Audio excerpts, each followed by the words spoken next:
देश का सबसे बड़ा घोटाला शौचालय घोटाला है। तो मैं क्या कहूंगा आप सरकार को, टट्टी चोर है। तो मोदी तो टट्टी चोर निकला, हमारी टट्टी खाएगा क्या? भाई इज्जत घर से होती है। ये किसान ने इज्जत दी थी, ये देश की आवाम ने इज्जत दी थी, तब मोदी को विदेश में इज्जत मिल रही थी। जब ये देश थूक रहा है मोदी पे, तो विदेश क्यों नहीं थूकेगा?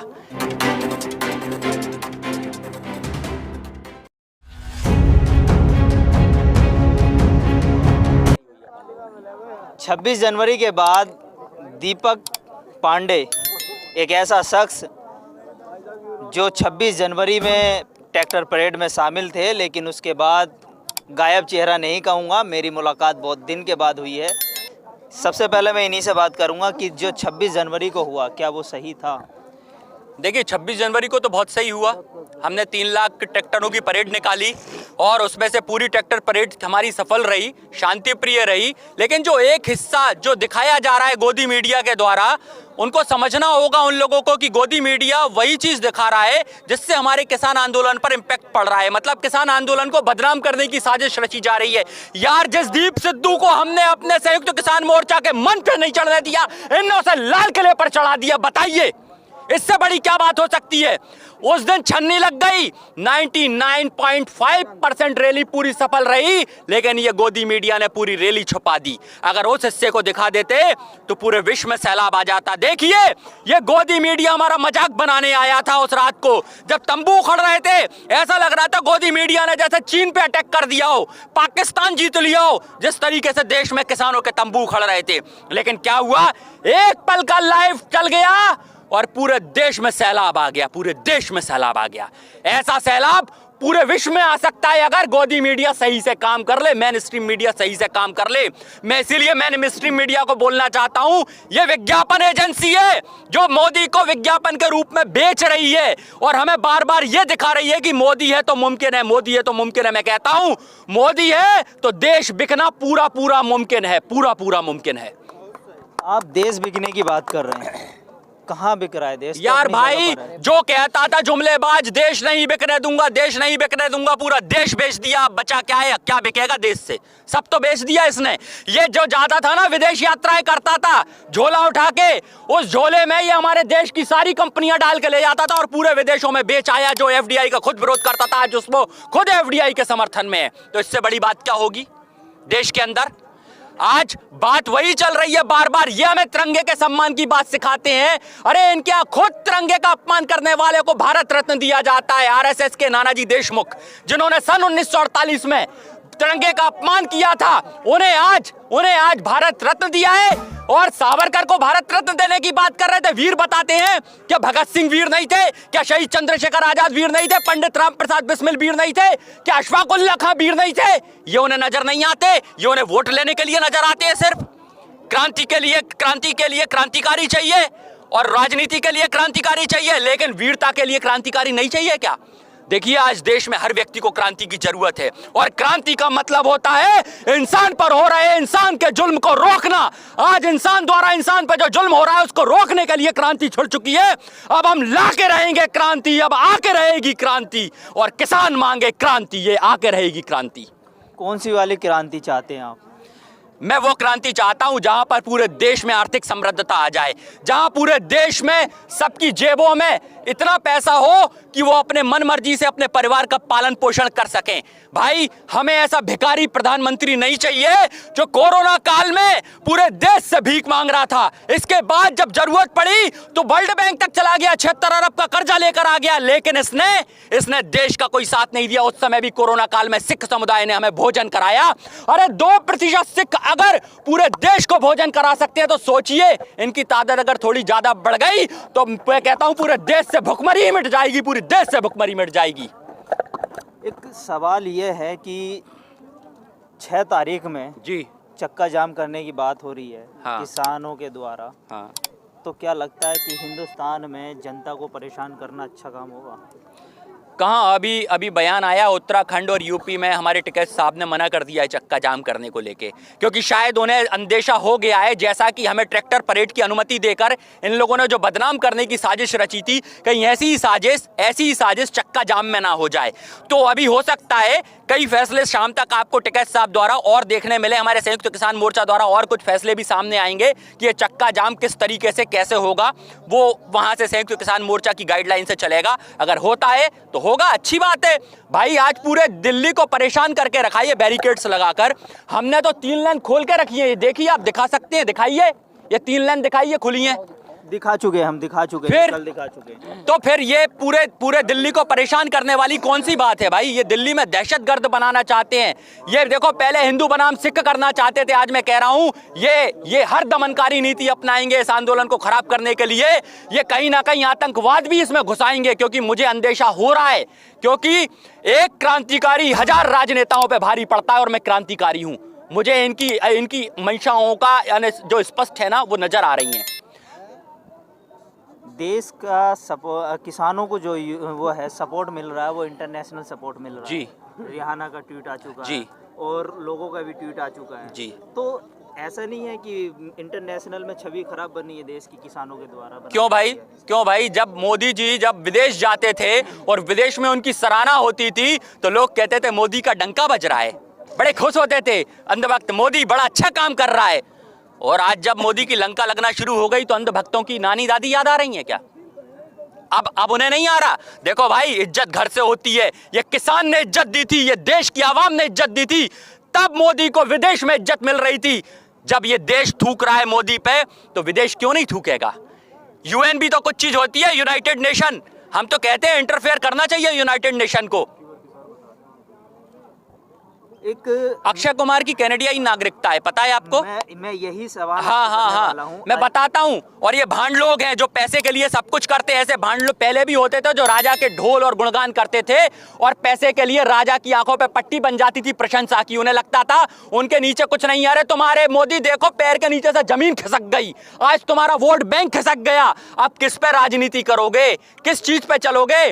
पूरा किसान नाराज है और ये मन की बात करता फिरता है, हमें सुनते ही नहीं है। जब देखो तब मन की बात करता है। यार, मन की बात करना होती है तो बीवी साथ रखना होती है, अच्छा है ना? मन की बात लुगाई से की जाती है, देश की जनता तेरी लुगाई नहीं है, है ना? ये जन की आवाज है। जन की आवाज को समझो, किसानों के जन की आवाज क्या है। मैं इसीलिए बार बार उठा रहा हूं। देखो, ये इस बात को भी कि इनका एक गोबर पात्रा है जो लगातार मीडिया पे आके कुछ भी बकता है और कुछ भी फेंकता है ये, और कुछ तो भी बोलता है। पता है इसने क्या कहा? इसने कहा चारा घोटाले में चारा चोर। तुम जरा बहनों भाइयों बताओ, अब आप बताओ, अगर इस देश का सबसे बड़ा घोटाला शौचालय घोटाला है तो मैं क्या कहूंगा आप सरकार को? टट्टी चोर है? तो मोदी तो टट्टी चोर निकला, हमारी टट्टी खाएगा क्या? बहुत बढ़िया। अनाज तो हम देने नहीं वाले। अब अनाज तो हम देने नहीं वाले, क्योंकि जब कॉरपोरेट जगत के हाथ में नेट सेवाएं आ गई तो देख लीजिए, आज प्रोटेस्ट करने का राइट छीन लिया, नेट बंद कर दिया। अगर कल इनके गोडाउनों में अनाज पहुंच गया तो आपको प्रोटेस्ट करने का राइट छिन जाएगा और आप प्रोटेस्ट करोगे तो आपसे अनाज भी छीन लिया जाएगा। अच्छा, आपने कहा कॉरपोरेट पर जब सत्ता आ जाती है, कोई मतलब फायदा होने लगता है, हाँ, तो वो प्रोटेस्ट करने का भी अधिकार छीन लेते हैं।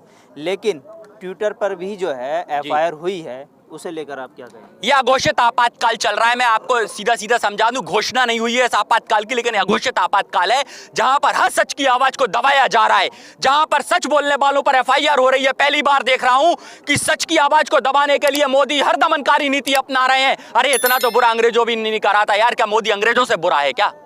मुझे तो लगता है कहीं ना कहीं आरएसएस अंग्रेजों की नाजायज संतान है जो इस देश में रह गए हैं। अब हमें जरूरत है, हमें बहुत जरूरत है। देखो, अगर हमें आतंकवादी कहोगे तो हम आपको भी सरकार नहीं कहेंगे, हुकूमत नहीं कहेंगे। अब फिर आप भी वही हो जाओगे। और देखो, अभी तक तो हम अनाज बोते आ रहे थे। जरा किसान भाइयों, आपका समर्थन चाहूंगा। अब बताइएगा, वो किसान कैसे देश में आग लगा सकता है यार? जो पेट की आग बुझाता हो, जो पेट की आग नहीं लगा सकता, पेट में आग नहीं चलने दे सकता, वो देश में कैसे आग लगाएगा? लगा सकता है क्या? देश में आग नहीं लगा सकता किसान। कोई आग नहीं लगाता। और जो किसान फसल बोता है वो नस्ल भी बोता है देश की। जिस दिन अगर किसान ने बारूद बोना शुरू कर दिया तो ये नस्ल और फसल इनकी खत्म कर देगा, खत्म कर देगा। इंटरनेशनल जैसे ही आप किसानों को सपोर्ट मिला जी। उसके बाद देश के ही भगवान कहे जाने वाले, क्रिकेट के भगवान कहे जाने वाले सचिन तेंदुलकर का भी ट्वीट आता है, सुरेश रैना का भी ट्वीट आता है, अक्षय कुमार का भी ट्वीट आता है, और अजय देवगन का भी ट्वीट आता है, रवि शास्त्री जी का भी ट्वीट आता है कि ये हमारा इंटरनेशनली मतलब इंटरनली मैटर है। मैं बता चुका ना, अक्षय कुमार तो भांड है, भड़वा है। अजय देवगन भी तो ये भी वही है। इनकी फिल्मों का बहिष्कार कर देना आप सब लोग। ऐसे लोग जो किसान आंदोलन का विरोध कर रहे हैं, इनके विरोध में इनकी फिल्में देखना बंद करो, अडानी अंबानी के प्रोडक्ट बंद करो। इन लोगों को समझाना चाहूंगा मैं एक बार फिर, जिसके पास खुद कनाडियाई नागरिकता हो वो हमें देश की बातें सिखाएगा। अक्षय कुमार वो बताएगा, जो जो जो क्या कहते हैं आम खाना सीख के आया हो मोदी जी से, वो हमें बताएगा। यार देश ना इनके हिसाब से नहीं चलता, देश किसान के हिसाब से चलता है। और किसान का जमीर अभी जिंदा है, इसलिए अपनी जमीनें नहीं बेचेगा। इनके जमीर बिक चुके हैं, ये पैसे के लिए सब बेच देते हैं। अच्छा, पहले जब और सरकारें हुआ करती थी, अगर किसी चीज पे भी रेट बढ़ते थे तो प्रोटेस्ट होते थे। हाँ। लेकिन आज किसान प्रोटेस्ट कर रहे हैं अपनी मांगों को लेकर, तो इन्हें जो नाम दिए जा रहे हैं वो कहाँ तक सही है? देखिए, ये तो बिल्कुल सरासर गलत है कि आप एक तरफ संविधान की बात करते हो और खुद गैर संवैधानिक काम करते हो। इनने गैर संवैधानिक काम तो सबसे पहले ये किया है। मैं आपको सभी चैनल के माध्यम से ये बता दूं कि जिस प्रकार से ये लोग ये चला रहे हैं कि अगर ये बिल वापसी हो गई तो फिर सीए और एनआरसी पे वापसी की बात करेंगे, अगर वो हो गई तो धारा 370 पर वापसी की बात होगी। मतलब लगातार ये मन में भय बना रहे हैं लोगों के। लेकिन उन्हें समझना होगा कि ये कानून राज्य सरकार के अधीनस्थ आता था और इसका कानून पर राज्य सरकार को नियम और कानून बनाने थे, वहां से बनना था। यह केंद्र सरकार का काम नहीं था। केंद्र सरकार ने तो किसानों के ऊपर यह कानून लाकर गैर संवैधानिक काम किया। हम तो संविधान की बात कर रहे हैं, तो इनको ये कानून वापस लेने पड़ेंगे। गैर संवैधानिक है ये कानून, और ऐसा कुछ नहीं होगा इसके बाद। 2022 आ रहा है, जी। 2021 चल रहा है, 2022 नज़दीक है। उत्तर प्रदेश में चुनाव होने हैं। क्या लगता है कि चुनावी प्रक्रिया को लेकर आप तैयारियां भी कर रहे हैं?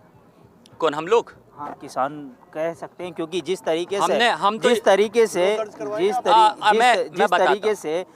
आपके स्टेज पर जयंत चौधरी जी पाए जा रहे हैं, राष्ट्रीय लोक पार्टी के अध्यक्ष हैं वो, और अगर वो स्टेज पे नहीं, स्टेज पर और माइक बिल्कुल नहीं दिया गया किसी भी राजनीतिक पार्टी को।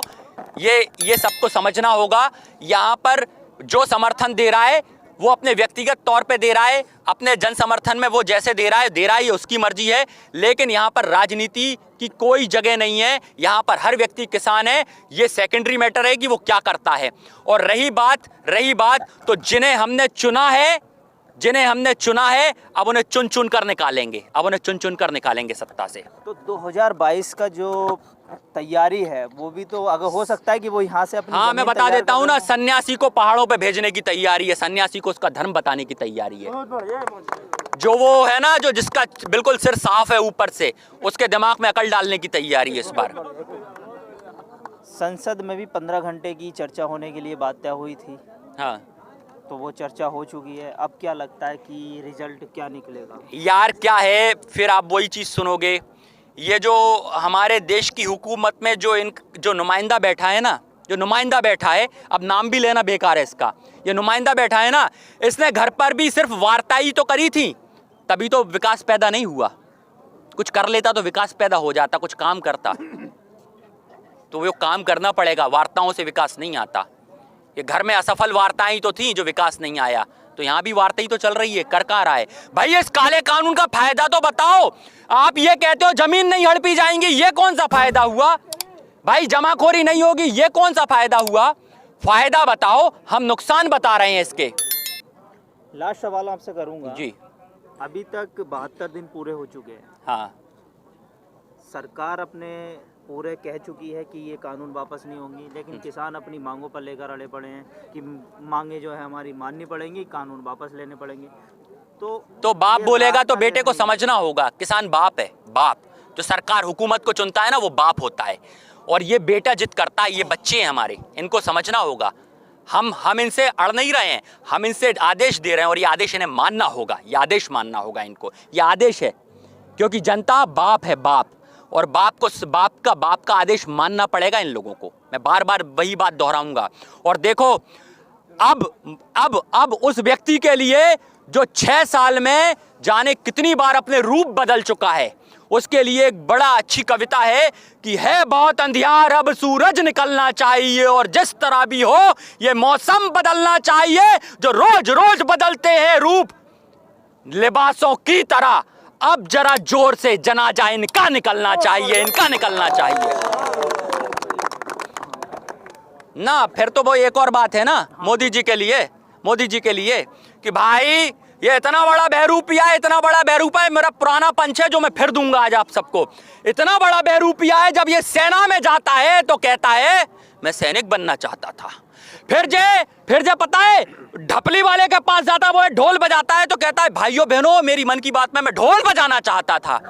यार मैं तो उसी दिन समझ गया था कि ये कहीं हिजड़ों की सभा में तो नहीं होया है जब ऐसे ऐसे करता था।